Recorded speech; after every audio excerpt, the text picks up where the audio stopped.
Hello everyone, स्वागत है आप सभी का आपके अपने स्टडी प्लेटफॉर्म अंकित अकेडमी पर।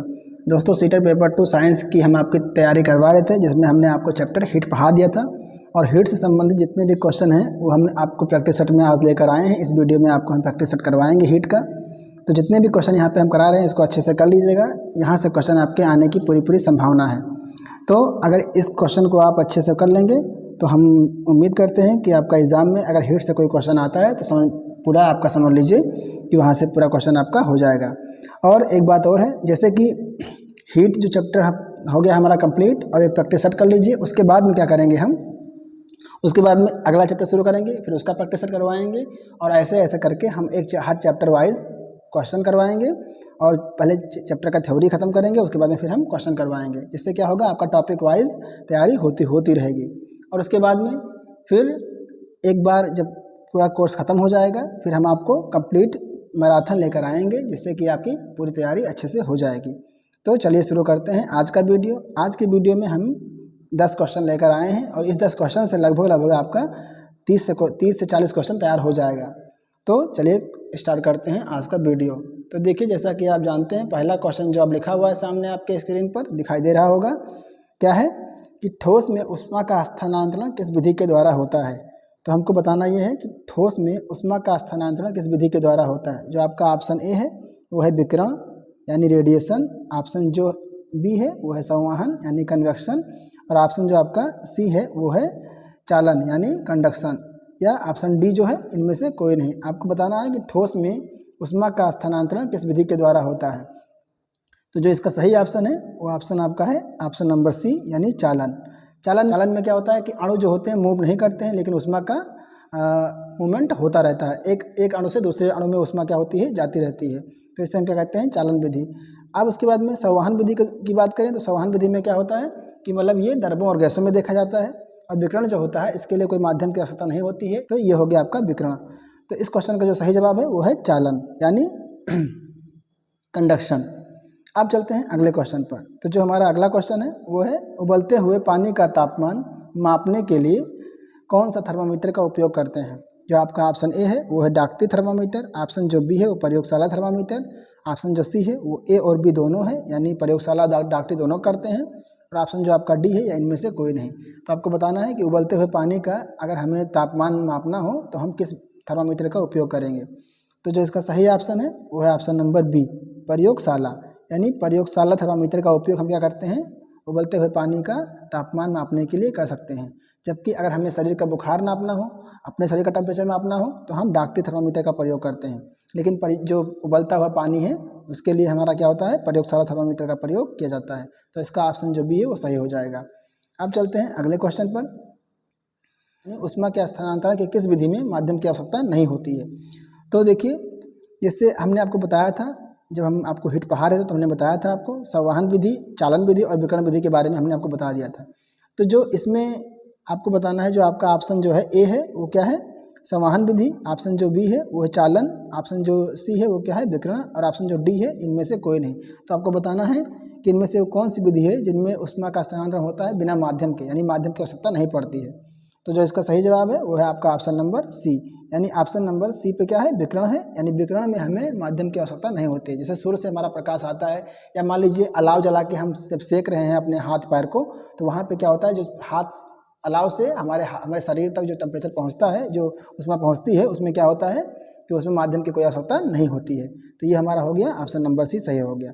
देखिए, जो संवहन होता है यानी कन्वेक्शन होता है, संवहन यानी कन्वेक्शन और चालन यानी कंडक्शन, इन दोनों में हमें माध्यम की आवश्यकता पड़ती है। इन दोनों विधियों में माध्यम की आवश्यकता हमें पड़ती है। माध्यम क्या है यहाँ पे, जरूरी है। और उसके बाद में लेकिन जो विकिरण आपका होता है उसमें माध्यम की आवश्यकता नहीं पड़ती है। तो जो क्वेश्चन पूछ रहा था वो क्या था कि नहीं, माध्यम की आवश्यकता नहीं पड़ती है। तो कौन सा हो गया, विकिरण।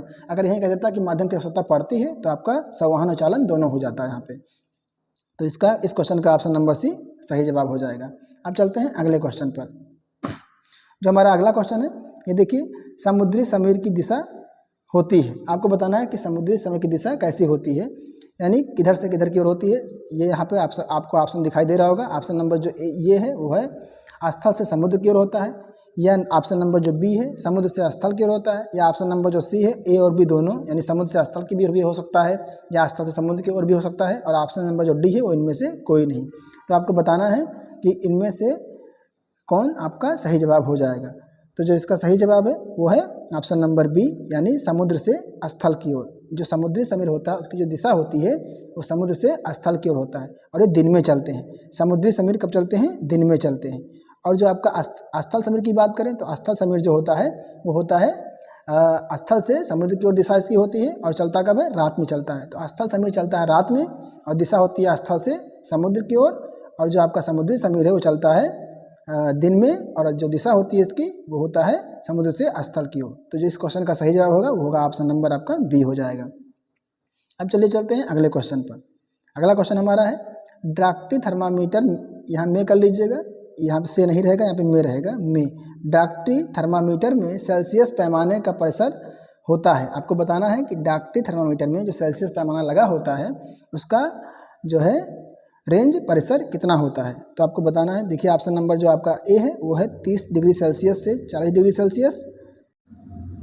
ऑप्शन जो बी है वो 40 डिग्री सेल्सियस से 50 डिग्री सेल्सियस। ऑप्शन जो आपका सी है वो 35 डिग्री सेल्सियस से 42 डिग्री सेल्सियस। और जो आपका ऑप्शन नंबर डी है वो है 50 डिग्री सेल्सियस से 100 डिग्री सेल्सियस। तो आपको बताना है कि डाक्टी थर्मामीटर में सेल्सियस पैमाने का परिसर कितना होता है। तो जो इसका सही जवाब है वो है ऑप्शन नंबर आपका सी। ऑप्शन नंबर सी यहाँ पे सही हो जाएगा। 35 डिग्री सेल्सियस से 42 डिग्री सेल्सियस के बीच में होता है, यानी जिससे अपना बुखार मापते हैं उसमें क्या होता है, अपना टेम्परेचर मापते हैं या कह सकते हैं बुखार मापते हैं, तो उससे क्या होता है, उसमें क्या होता है 35 डिग्री सेल्सियस से 42 डिग्री सेल्सियस तक ताप को हम माप सकते हैं। ऐसा इसलिए होता है क्योंकि मनुष्य का जो ताप होता है वो 35 से 42 के बीच में वैरी करता है, तो इसलिए इसका जो परिसर होता है यानी जो रेंज होता है वो 35 से कितना होता है, 42 डिग्री होता है। अब चलते हैं अगले क्वेश्चन पर। जो हमारा अगला क्वेश्चन है वो है क्वेश्चन नंबर 6। और क्वेश्चन नंबर 6 में क्या है, आपको बताना है कि ऊष्मा का मात्रक क्या होता है। ऊष्मा का मात्रक बताना है आपको। तो जो आपका ऑप्शन नंबर ए है वो है कैलोरी। ऑप्शन नंबर जो आपका बी है वो है न्यूटन। ऑप्शन नंबर जो आपका सी है वो है पास्कल। ऑप्शन नंबर जो डी है वो है जूल। आपको ये बताना है कि ऊष्मा का मात्रक क्या होता है। तो जो इसका सही जवाब है वो ऑप्शन नंबर आपका है डी। ऑप्शन नंबर डी इसका सही जवाब हो जाएगा, यानी जो ऊष्मा का मात्रक होता है वो जूल होता है। देखिए ऊष्मा का मात्रक कैलोरी भी होता है, लेकिन कैलोरी जो है वो एसआई मात्रक नहीं है, लेकिन जो ऊष्मा का एसआई मात्रक है वो जूल है, इसलिए हम इसका ऑप्शन डी सही करेंगे। ये क्वेश्चन आपका आ चुका है, पेपर में क्वेश्चन आपका आ चुका है, तो इसलिए ऊष्मा का मात्रक क्या है, जूल है। कैलोरी भी होता है, जूल से कैलोरी में इसको कन्वर्ट कर सकते हैं, लेकिन एसआई मात्रक में ध्यान रखिएगा कि क्या है, जूल है, इसलिए ऊष्मा का मात्रक क्या होगा, जूल होगा। न्यूटन जो होता है, न्यूटन आपका बल का मात्रक होता है, और जो पास्कल होता है वो दाब का मात्रक होता है। तो यहाँ पे जो ऊष्मा का मात्रक पूछा है आपसे, तो ये क्या हो जाएगा, आपका जूल हो जाएगा। अब चलते हैं अगले क्वेश्चन पर। तो क्वेश्चन नंबर हमारा 7 है। ये कह रहा है, यहाँ देखिए 50 डिग्री सेल्सियस ताप बराबर है, यानी 50 डिग्री ताप सेल्सियस जो है किसके बराबर होगा, 122 डिग्री फ़ारेनहाइट के बराबर होगा, या 112 डिग्री फ़ारेनहाइट के बराबर होगा, या 132 डिग्री फ़ारेनहाइट के बराबर होगा, या 100 डिग्री फ़ारेनहाइट के बराबर होगा। यानी इस सेल्सियस तापमान को हमें चेंज करना है किसमें, फ़ारेनहाइट में। तो इसके लिए हमने आपको इसके क्लास में जब हम आपको हीट पढ़ा रहे थे तो उसमें हमने आपको बताया था कि सेल्सियस से फ़ारेनहाइट में या सेल्सियस से केल्विन में टेम्परेचर को चेंज कैसे करते हैं। तो यहाँ देखिए, यहाँ दिया हुआ है आपका कि मतलब सेल्सियस को आपको फ़ारेनहाइट में पूछ रहा है, तो चलिए इसको हम सॉल्व कर लेते हैं। तो हमने जो फार्मूला को बताया था वो होता था कि C/5 इक्वल F-32 बटे में कितना 9। ये फार्मूला था सेल्सियस से फ़ारेनहाइट में चेंज करने के लिए टेम्परेचर को। तो यहाँ देखिए जो आपका सेल्सियस का मान दिया गया कितना दिया गया, 50 डिग्री सेल्सियस। तो जहाँ पे C लिखा वहाँ पे हम लिख देंगे 50 डिग्री, तो आपका 50 हो जाएगा। और बटे में कितना लिख दिए, 5 लिख दिए। उसके बाद में इक्वल लगा दिए, इक्वल, उसके बाद में F-32 और बटे में कितना हो गया, 9 हो गया। अब क्या करेंगे, हम इस 5 से 50 को काट देंगे, तो 5 से जब 50 को काटेंगे तो 10 आएगा आपका। तो ये हो जाएगा जो आपका, ये हो जाएगा 10 बराबर F-32 बटे में 9। अब इस 9 को 10 से गुणा कर लेंगे, क्रॉस मल्टीप्लाई कर लेंगे, तो ये हो जाएगा आपका 90। तो 90 बराबर जो हो जाएगा वो F-32 हो जाएगा। अब ये क्या करेंगे, हम 32 को राइट साइड से हम लेफ्ट में ले आएंगे, तो ये हो जाएगा 90, और ये माइनस है तो क्या हो जाएगा प्लस, तो हो जाएगा 32 इक्वल टू F हो जाएगा। तो अगर हम इसको ऐड करेंगे तो ये आपका आ जाएगा, हम यहाँ ऐड कर दे रहे हैं, तो ये आ जाएगा आपका F इक्वल टू 122 यानी 122। जब हम 90 को 32 में ऐड करेंगे तो कितना आएगा 122। तो इस क्वेश्चन का जो सही जवाब हो जाएगा वो क्या हो जाएगा 122। ऑप्शन नंबर ए सही हो जाएगा। तो याद रखिएगा कि अगर टेम्परेचर है वो भी डिग्री सेल्सियस में दिया हुआ है, आपको फ़ारेनहाइट में चेंज करना है, तो इस फार्मूले का इस्तेमाल हम करेंगे, इस फार्मूले का उपयोग कर सकते हैं। और जहाँ से क्या होगा कि आपका टेम्परेचर जो है वो फ़ारेनहाइट डिग्री सेल्सियस से फ़ारेनहाइट में आ जाएगा। तो जो टेम्परेचर ये फ़ारेनहाइट में लिखा हुआ है क्या हो जाएगा 122 डिग्री फ़ारेनहाइट, ये आपका सही जवाब हो जाएगा। ऑप्शन नंबर ए आपका सही है। अच्छा मान लीजिए यहीं पर अगर केल्विन पूछता, अब आ गया है लगे हाथ आपको समझा दे रहे हैं, मान लीजिए अगर यहीं पे केल्विन पूछता, तो केल्विन को अगर हम डिग्री सेल्सियस में दिया हुआ है और केल्विन में हमें चेंज करना है, तो केल्विन में चेंज कैसे करते, तो उसके लिए होता है कि अगर सेल्सियस में दिया हुआ है तापमान, तो उसमें हम क्या करेंगे केल्विन में चेंज करने के लिए केल्विन इक्वल टू हो जाएगा सेल्सियस, डिग्री सेल्सियस और प्लस जो है आपका 273 जो है चेंज करने के लिए लगा देते हैं। यानी जो केल्विन में है सेल्सियस में अगर हम 273 जोड़ देंगे तो क्या आ जाएगा हमारा केल्विन में आ जाएगा। तो देखिए केल्विन में अगर हमें चेंज करना हो इसको, तो क्या करेंगे हम, यहाँ पे हो जाएगा आपका डिग्री सेल्सियस में कितना दिया है 50 दिया हुआ है, तो 50 लिख देंगे, 50 और प्लस 273 जोड़ देंगे तो कितना हो जाएगा हमारा, ये हो जाएगा, जोड़ेंगे इसको तो 3 हो जाएगा, और 7 और 5 12 2 हो जाएगा, और फिर ये 2 और 1 3 हो जाएगा, यानी 323 केल्विन आपका टेम्परेचर किस में आ जाएगा, ये आ जाएगा आपका केल्विन में आ जाएगा। तो 50 डिग्री जो सेल्सियस है वो आपका केल्विन में चेंज करें तो कितना हो जाएगा 323 हो जाएगा। तो यानी अगर हम कह सकते हैं यहाँ से कि अगर आपको डिग्री सेल्सियस में दिया हुआ है और चेंज करना है किस में, केल्विन में, तो 273 जोड़ देंगे, और मान लीजिए केल्विन में दिया हुआ है और चेंज करना है किस में, सेल्सियस में, तो 273 हम घटा देंगे। तो ये काम यहाँ से करके हम टेम्परेचर को चेंज कर सकते हैं। यहाँ से क्वेश्चन आपके आए भी हैं और आगे आ भी सकते हैं। तो चलिए उम्मीद करते हैं आपको समझ में आया होगा। अब चलते हैं अगले क्वेश्चन पर अपने। तो जो हमारा अगला क्वेश्चन है, यहाँ देखिए, यहाँ पे थोड़ा सा गड़बड़ हो गया क्वेश्चन टाइप में। यहाँ पे लिख लीजिएगा पारे, यहाँ पे आपको लिखना है पारे। पारे में ऊष्मा का स्थानांतरण किस विधि से होता है, यानी जो पारा होता है आपका उसमें ऊष्मा का स्थानांतरण किस विधि के द्वारा होता है। तो आपका ऑप्शन जो नंबर 1 है वो है चालन विधि के द्वारा, यानी कंडक्शन के द्वारा। ऑप्शन नंबर जो बी है वो संवहन विधि के द्वारा। ऑप्शन नंबर जो सी है वो क्या है, विकिरण विधि के द्वारा, या उपरोक्त सभी। यानी आपको बताना है कि पारे में ऊष्मा का स्थानांतरण किस विधि के द्वारा होता है। तो जो इसका सही जवाब होगा वो होगा ऑप्शन नंबर आपका ए ऑप्शन आपका सही हो जाएगा, यानी चालन विधि के द्वारा पारे में होता है। आप कुछ लोग को डाउट होगा कि मतलब जो पारा है वो लिक्विड होता है, और लिक्विड में तो संवहन विधि का उपयोग करते हैं, यानी कन्वेक्शन तो करते हैं। लेकिन याद रखिएगा कि जो पारा होता है वो एक धातु होता है, और धातुओं में ऊष्मा का स्थानांतरण चालन विधि के द्वारा होता है। तो भले ही पारा जो आपका है वो लिक्विड की प्रकृति रखता है, नेचर जो इसका है लिक्विड की है, लेकिन जो ये है एक धातु है, और धातु में जो ऊष्मा होता है वो चालन विधि के द्वारा चलता है। तो यहाँ पे जो आपका ऑप्शन जो ए हो जाएगा वो ए सही, चालन विधि सही हो जाएगा।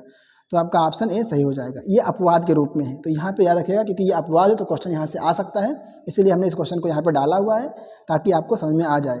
तो पारा जो है ये नेचर इसका लिक्विड है, लेकिन ये धातु की तरह व्यवहार करता है, इसलिए ये क्या हो, इसमें ऊष्मा का स्थानांतरण जो होता है वो किस विधि के द्वारा होता है, चालन विधि के द्वारा होता है। तो इसका सही जवाब क्या होगा, चालन हो जाएगा। अब चलते हैं अगले क्वेश्चन पर। यहाँ देखिए क्वेश्चन नंबर जो आपका 9 है, ये कह रहा है 10 कैलोरी बराबर है।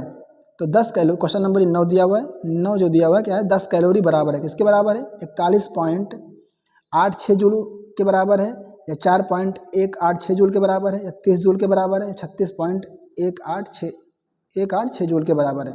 तो आपको बताना है कि इनमें से आपका ऑप्शन कौन सा हो जाएगा। तो देखिए हमने आपको बताया था कि जो 1 कैलोरी है, 1 कैलोरी जो होता है, 1 कैलोरी, यहाँ थोड़ा सा हम आपको सही से लिख दे रहे हैं, 1 कैलोरी जो होता है, 1 कैलोरी ऊष्मा वो बराबर किसके होता है, वो होता है 4.186 जूल के बराबर होता है। अगर 1 कैलोरी ऊष्मा में 4.186 जूल होता है, ऊष्मा होता है, तो हमको कितना चेंज करना है, 10 में। तो 10 के में कितना हो जाएगा, 1 में 4.86 होगा, तो 10 में कितना होगा, 10 से गुणा कर देंगे। तो 10 से क्या करेंगे, 4.186 को हम गुणा कर देंगे, तो ये कितना आ जाएगा हमारा 41.86 हमारा क्या हो जाएगा, सही जवाब हो जाएगा। तो जो इसका ऑप्शन नंबर क्या है, ए है, वो सही जवाब हो जाएगा। तो देखिए 1 कैलोरी में कितना हो गया, 1 कैलोरी में हो गया आपका 4.186 जूल, तो हमें 10 में निकालना था, तो 10 से हम गुणा कर देंगे, तो 10 से हमारा ये आंसर हो जाएगा। तो इसका ऑप्शन नंबर ए सही हो जाएगा। अब चलते हैं अगले क्वेश्चन पर। तो यहाँ देखिए आप कह रहा है कि 8.372 जूल ऊष्मा बराबर है, यानी हमें जूल से कहाँ चेंज करना है, कैलोरी में चेंज करना है। तो अब देखिए अगर वही चीज़ हमने कहा कि एक कैलोरी में कितना होता है, एक कैलोरी बराबर होता है, एक कैलोरी बराबर जो होता है वो 4.186 जूल ऊर्जा के होता है। तो हमें निकालना क्या है, हमें निकालना है कैलोरी में निकालना है। तो अगर हम आपसे कहें कि एक जूल बराबर कितना होगा, तो एक जूल बराबर जो हो जाएगा वो 1/4.186 क्या हो जाएगा, कैलोरी हो जाएगा, 4.186 कैलोरी हो जाएगा। तो क्या करेंगे अब इसको हम सीधा सीधा सिंपल जानिए कि अगर हमें जूल से कैलोरी में जाना है तो हम क्या करेंगे, 4.186 से हम क्या कर देंगे, भाग कर देंगे, यानी 4.186 से क्या कर देंगे, हम भाग कर देंगे। तो ये हमारा कैलोरी में चेंज हो जाएगा। तो चलिए इसको चेंज कर लेते हैं। तो चेंज करने के लिए हम यहाँ पे आपको लगा दे रहे हैं इस क्वेश्चन को। देखिए 8.372 अब हमें चेंज करना है, जूल ही दिया हुआ है, जूल से कहाँ करना है, कैलोरी में। तो हम क्या करेंगे, 4.186 से भाग कर देंगे। तो भाग कर देंगे जो, तो ये 2 बार में जाएगा, 2 बार में क्या होगा, कट जाएगा। तो ये आपका आ जाएगा 2, यानी इसका जो आंसर हो जाएगा कितना हो जाएगा, 2 हो जाएगा, यानी 2 कैलोरी हो जाएगा। तो यहाँ पे एक बात ध्यान रखिएगा, अगर हमें जूल से कैलोरी में चेंज करना है तो 4.16 से भाग करेंगे, और अगर हमें कैलोरी से जूल में चेंज करना है तो 4.186 से गुणा कर देंगे, तो हमारा आंसर मिल जाएगा। तो ये रहे आपके 10 क्वेश्चन। उम्मीद करते हैं यहाँ से आपके बहुत सारे क्वेश्चन तैयार हो गए होंगे। अब क्या करते हैं, अगले वीडियो में हम आपको मिलते हैं एक नए चैप्टर के साथ में। तब तक आप लोग स्वस्थ रहिए, मस्त रहिए, और चैनल को आप लोग क्या करिए, सब्सक्राइब कर लीजिए, वीडियो को लाइक कर दीजिए, और साथ में बेल आइकन को भी प्रेस कर लीजिए, ताकि आने वाला वीडियो जो है वो सबसे पहले आप तक पहुँचे और आपकी तैयारी बेहतर से बेहतर हो सके। जय हिंद दोस्तों।